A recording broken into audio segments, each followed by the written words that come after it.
Europe. Europe 1. Bonjour Anissé Mida. Bonjour Patrick, bonjour à tous. Une drôle d'innovation pour finir la semaine. On vient d'inventer un casque qui nettoie les oreilles, un casque qui remplace les cotons-tiges. Je vous promets, c'est très sérieux. C'est pas un gadget d'ailleurs.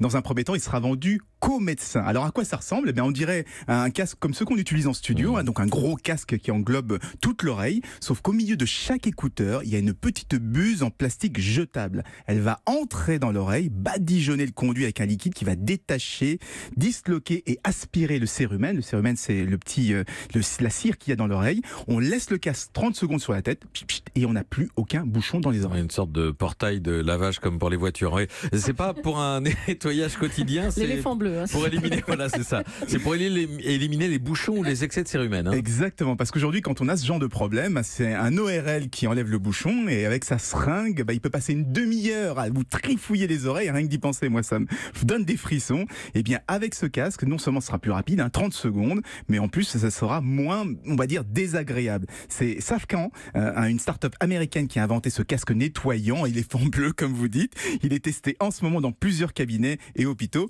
Et vous savez, j'en discutais avec un ORL, il m'expliquait que les cotons-tiges sont les premiers responsables des bouchons d'oreille, parce qu'au lieu d'enlever la cire, il la repousse au fond du conduit, ce qui peut causer des pertes d'audition et même déchirer le tympan. C'est pour ça que sur certaines boîtes de coton-tige, il y a écrit ne pas insérer dans le conduit auditif. Qu'est-ce qu'il faut utiliser alors? Un spray de préférence? Apparemment, c'est pas mieux, parce que c'est toujours selon les ORL, parce que le gel peut exercer une pression sur le tympan et donc abîmer le tympan. Donc si on écoute les spécialistes, paradoxalement, il ne faut pas trop se nettoyer les oreilles, car le cérumen, c'est le cérumen qui empêche les poussières et les saletés d'entrer. Alors c'est sûr, le miel dans les oreilles, c'est pas super glamour, c'est pourquoi la start-up réfléchit à une version grand public de son casque. Là, il s'agira pas d'enlever les bouchons, mais de nettoyer uniquement la partie visible à l'extérieur du conduit. Mais là, pas sûr qu'un casque bourré d'électronique soit vraiment le plus adapté. Merci à vous, Anissé Mida.